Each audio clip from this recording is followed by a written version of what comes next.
This video will show you what to do if quickshare is not working on your Windows 11 PC or laptop and you can't seem to share files to your Android or Samsung device. So to fix this, you need to ensure that quickshare is not showing any errors here. If you are seeing a prompt to enable the permission, make sure to enable the permission for the app. Once you have done that, head to the search menu and then type in Bluetooth. Now select the first result that appears. Now in the settings app that opens, scroll down and here click on more Bluetooth settings. Now in here, make sure that this checkbox is enabled. So this basically allows nearby Android devices to find your PC using Bluetooth. Since quickshare relies on Bluetooth, you need to have this checkbox enabled. Now click on apply followed by OK. Next, what you can do is add your Bluetooth device to which you are trying to share or receive files from. So click on add device and then select Bluetooth. Now simply pair your Android or Samsung device from here. Once you have done that, you should be able to share files using quickshare.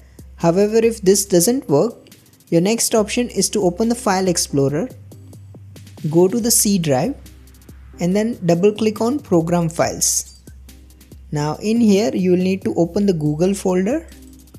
Now here you will see this nearby share, simply double click it. Now here you should see this nearby share launcher.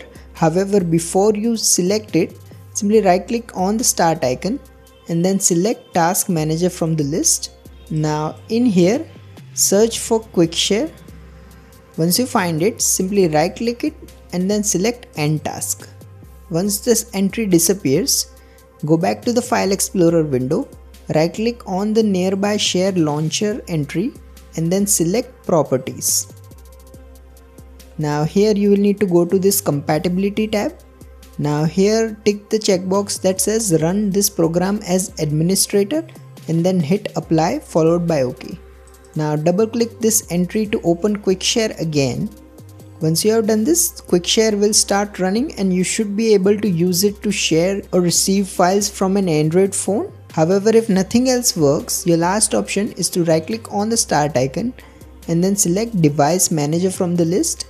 In the device manager window, you'll need to expand network adapters. Now here if you see any entry named virtual internet adapter, simply right click it and then select uninstall device. Now tick the checkbox and select uninstall again to confirm. In my case, I don't see this entry, but if you do see it on yours, make sure to uninstall it and then try using quickshare one more time. If you find this video useful, please don't forget to like and subscribe to Glitch Guru.